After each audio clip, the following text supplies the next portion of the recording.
MSNBC's Joe Scarborough said the president's behavior is growing increasingly erratic, and co-host Mika suggested his cabinet may be preparing a constitutional challenge.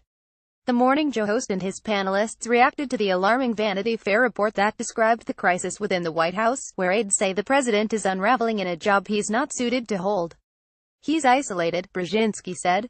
"He's probably going crazy." Scarborough and Brzezinski, who have known the president for years, said Trump spent most of his career greeting associates and well-wishers in his office, fielding phone calls and gossiping with reporters, but all that has changed in the White House.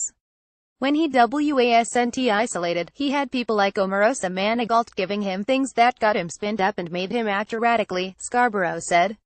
"What we have found through this analysis is, when the president is isolated from people, he's erratic.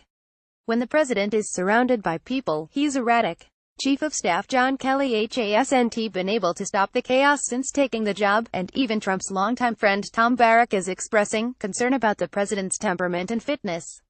"You have to step back as you read this piece," said co-host Willie Geist. "The President of the United States being contained, being bubble-wrapped by people around him, so he's not a harm to himself and others."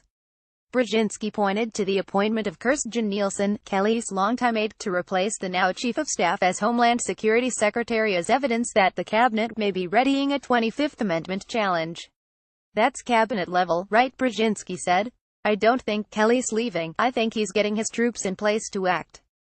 Geist said the Trump presidency is not even 10 months old, but he said these recent reports echoed previous ones showing an angry and erratic president mistrustful of his closest advisors. "This is not normal. This is crazy that we're talking about putting the right people in place to contain the man sitting in the Oval Office right now," Geist said. "I would just add, the 25th Amendment, still a lot of people tweet about it, shout about the 25th Amendment, remains a long shot.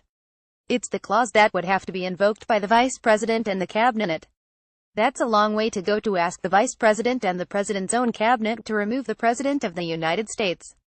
Scarborough agreed, saying the president's threats against NBC News showed he didn't understand his oath to preserve and defend the Constitution.